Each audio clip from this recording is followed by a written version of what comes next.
so much, Andrew. I don't know if you wanted this to be out there or not, but I'm doing it anyways.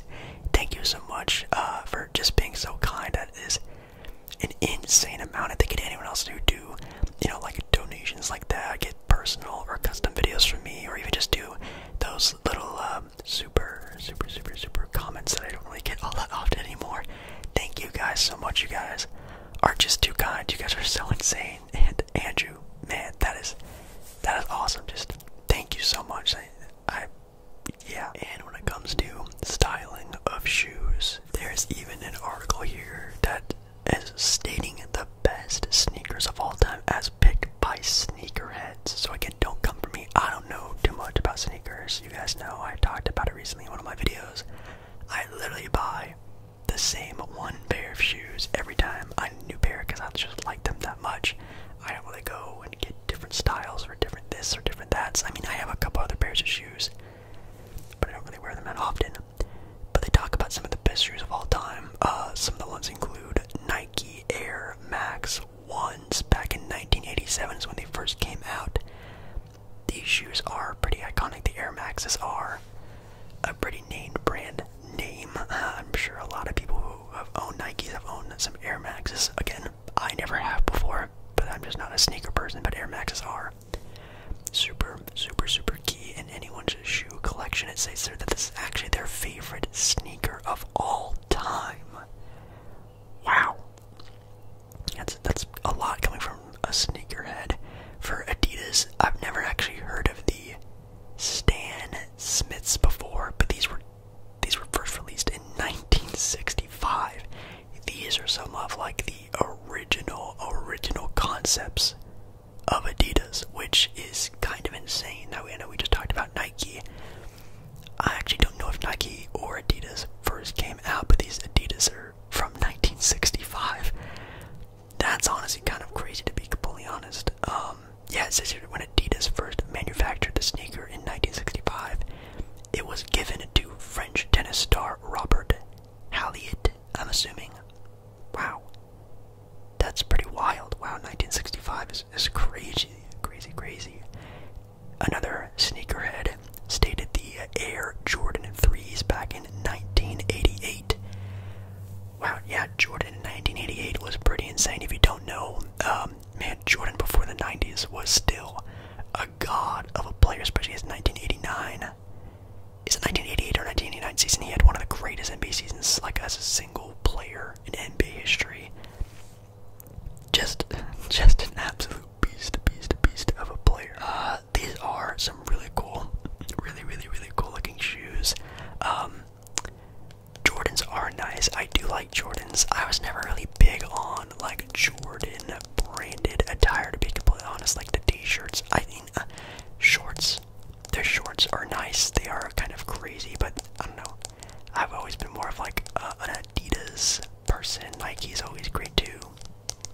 But I actually, man, I never got super into Jordans kind of ever. But man, their shoes are crazy cool and very expensive, but really cool. Oh yeah, and if you're talking Jordans, another shoe head, a collector, states Nike Air Jordan 4s. The Breads, yes, the black on red Jordans back in 1989. These are very iconic Breads. I mean, they even have their own like nickname, slang, slogan. The Breads, the black and reds. That's, man, it is a crazy nice shoe. These are definitely more of like my style of shoe. If I were to ever get Jordans, like the very clean cut, nothing too crazy, not a lot of design, no big popping colors. I like shoes like this where you can kind of almost wear with anything, even though it does obviously highlight a very bright color of red. I feel like you can even rock this with any sort of attire. Could be formal, informal, and still make them look really good. Which, let me know how you guys feel about people who rock sneakers to like formal events, like, you know, sneakers to like a tie event, or sneakers to weddings, or sneakers on draft day. Do you guys like that? Do you think that's cool, or should people stick to just dress, you know, I don't know, shoes when they're going out like that? I think some people can really pull it off, but some people it just looks kind of corny and like they're trying too hard. But I think for the vast majority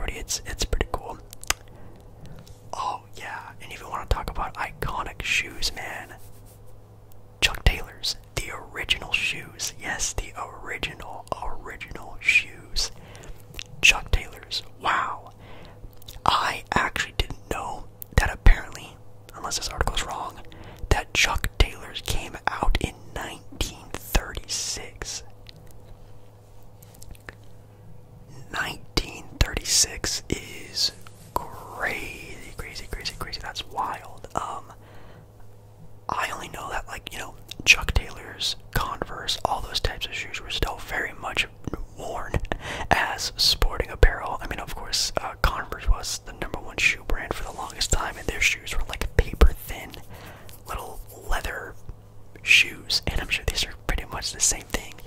But yes, Chuck Taylors are. Anytime I see them, I think about middle school. Like, I think every kid had these in middle school. I did not, but I'm sure a lot of you did. My middle school days were a lot of Vans. A lot of Vans. I think Vans are a very good shoe brand, but I don't think they're going to be mentioning them here. But I think they're pretty iconic, especially like the sporting brands like DC, Vans, of course, Audios.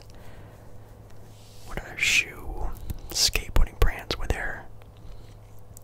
Brands like that. Even Nike SB, those are really cool as well. Any other really cool looking ones? Those are kind of the ones that only really stayed as being some of the more on point shoes by sneakerheads. Kind of cool.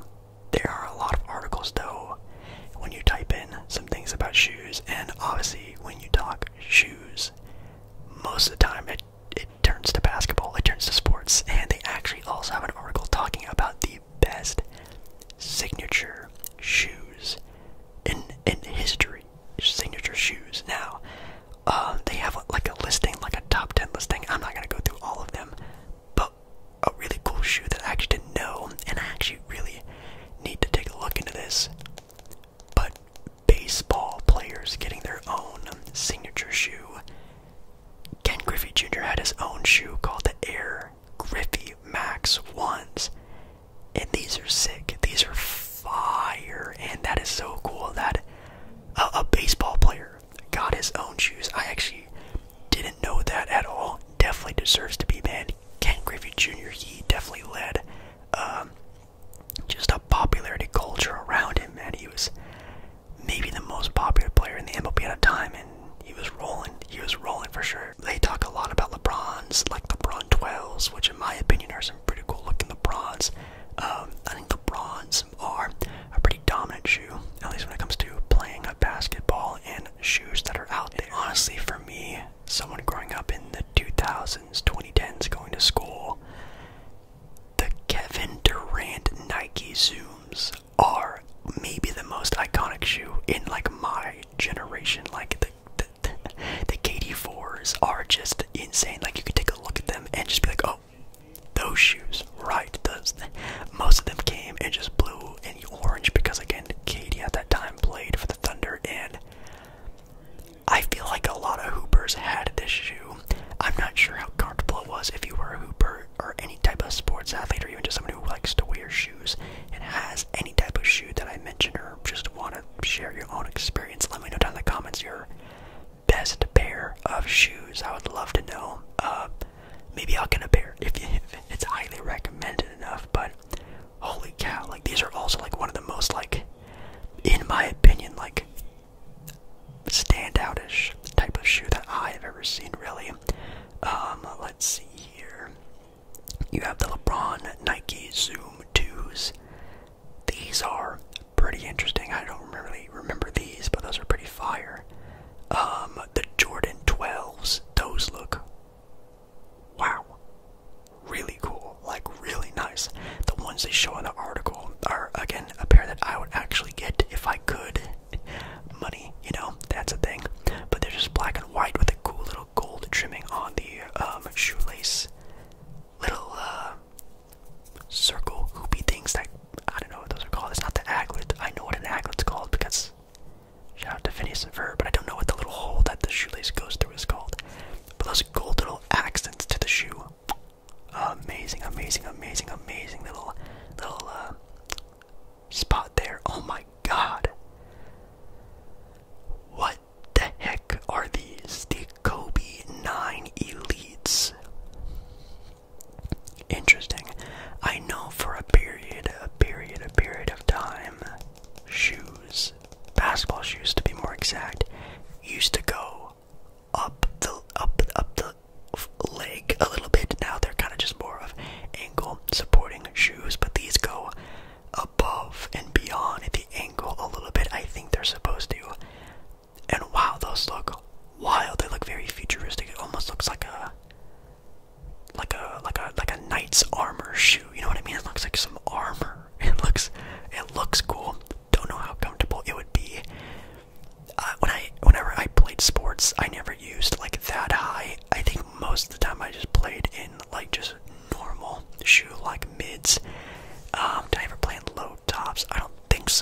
shoes. I think they're kind of uncomfortable. I need a little bit of mobility in my ankle, and I know sometimes it's for ankle support. Sometimes it's dangerous to use those type of shoes sometimes, so it's kind of like a hit and miss for most of the time, but those are wild looking. Any other ones? Air Jordan 3s right here are ranked number 3, which again we should have already, I think, didn't we already talk about these? These are really fire. You have the Jordan 11s, which, yes, we also really much need to talk about, but ranked number 1 here, and also ranked number 1 as, for myself, the best shoe, and my favorite shoe, are the Air Jordan 1s. These shoes came out in 1984, and man, in my opinion, the most iconic shoe in history, maybe besides, I don't know, tying a wooden plank with some string to your foot. I think these are a little bit more iconic than that. These are just, they are the Nike shoe, they're the Jordan shoe, they are the mixture of both. They have such a rich history, but also are so clean and cut. Like I was talking about before with wearing nice shoes to, you know, nice outings. I think these are maybe the number 1 go-to ones to go to if you're gonna go that route. And the colorways to this shoe are endless. The customization to these shoes are endless. You can do so many different things with just this one style of shoe. It is just the best shoe. In my opinion, it's the best shoe. Now, could you actually play hoop in these? I'm not entirely sure. If you're a hooper and have before, let me know. But I don't think you, I don't want to say you should or shouldn't, but I definitely wouldn't. But they look so fire. They look so cool. If I had the means, these would be the shoes I would spend a lot of money on, and just getting as many different colorways that I could really get my hands on. Maybe I should get a pair at some point in time. We'll have to see. But yeah, those are ranked number 1, and they're also number 1 to me. And not only that, we were a little bit talking about pricing. I'm sure the pricing of those shoes are kind of crazy, right? Well, how about we go and do some of the most expensive shoes ever? I think that could be kind of fun. Near the sort of bottom of the listing, which the listing starts at 24, which I don't think we're going to look through all 24, then we're just going to be jumping around the ones that are kind of interesting. One of the coolest ones I think they mentioned are, of course, the Nike Air Mag 2016s. If you don't know, it's the Back to the Future 2 shoes. Yes, the shoes that Marty McFly himself wears. I love Back to the Future 1 and 2. They are some of the best movies, in my opinion. One of the best feel-good movies. I can watch that movie 100 times in a row and never get tired of it. I think they're both just such a great vibe. They actually go back to the future. They go into the future in the second movie on my birthday, by the way. If you guys didn't know, that's pretty cool. And the shoelaces, yes, do tie themselves. They're $26,000 though. So if every subscriber gives $1, I'll buy one, and I'll have a little bit of money left over. No, I'll buy a pair. That'd be kind of crazy. They do actually tie themselves though. I'm not sure how it really works, and it would be very terrifying to trust this object to not completely crush and destroy your foot, but I would take that risk. I would take that risk, 100%. Let's see what else we have here. There are a lot of dress shoes on here. They have some Nike SoCal Air Force One Supreme Maxes for $50,000. These neon green shoes worth $50,000 is insane. Made out of premium quality leather. Interesting, it has reflective material, and the neon laces are a nice touch as described. That's gonna be a pass from me. You have a $60,000 pair of Air Jordan silver shoes. I would hope these are made out of actual silver, because wow, that is very expensive. Very, very, very expensive. There is such a big jump though to number 16. You have Catherine Wilson's pump heels for $400,000. Oh my god. A pair of heels. Interesting. I'm assuming they're diamond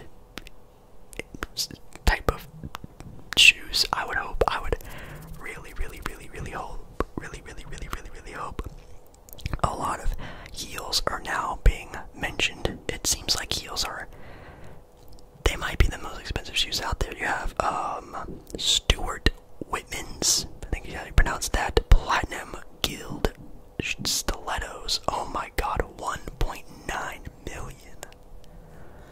1.9 million for a pair of stiletto heels.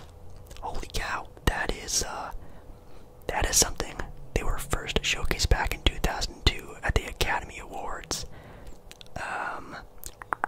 It doesn't say who wore them, but they were made back in 2002. That's pretty wild. 464 pristine diamonds all over the body of the stiletto shoes. At number 10, there's actually a shoe here that I never seen before. Kanye West Nike Air Yeezys. Nike Air Yeezys. Kanye himself actually wore these shoes for the 50th annual Grammy Awards, singing the songs Hey Mama and Stronger. So if you got 2 mil lying around, or probably more than that now, you can get yourself a pair of Kanye West worn shoes. Those look pretty interesting. Very, very, very interesting. The next ones are actually Tom Ford custom shoes by Jason Arashpin. I think you pronounced that, for $2 billion, worn by Nick Cannon to the 2014 America's Got Talent show.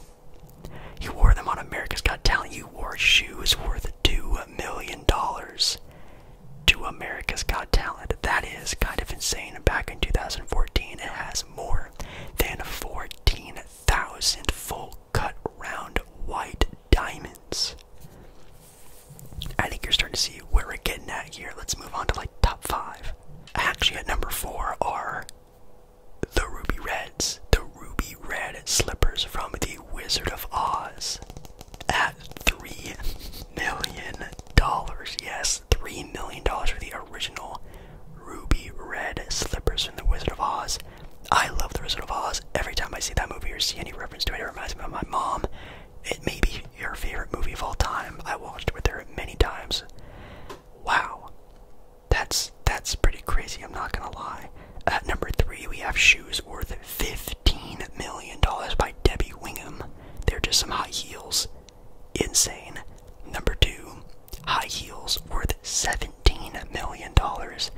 And at number 1, you can probably guess, at $20 million, recorded right now, at least from this article, the most expensive shoes in the world at $20 million. Moonstar shoes by Antonio Vietri. I don't know, but I want to know why those shoes are worth $20 million. That is just insane. That is some insanity. I'm not gonna lie, but hey, shoes are cool.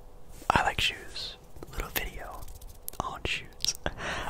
If you guys want, maybe like, I don't know, maybe a video just like dedicated to shoes. Like maybe I can go to like a couple of different shoe stores out in the world, wherever I can find them, and do some like shoe shopping. Just look at shoes a little bit more closer, in depth, actually show you guys some shoes, and not just a box of Nikes that I bought many years ago that were like $50. Maybe we can go to like a nicer establishment. I think that could be kind of a fun idea. Anyways, make sure you guys like the video. If you did like the video, comment down below some of the other stuff I talked about, like your favorite shoes, the favorite shoes you ever had in your life, shoes you wear now, a recommendation for shoes. I would really like to know. And yeah, I love ya, and I'll see you again in another video very, very, very, very soon.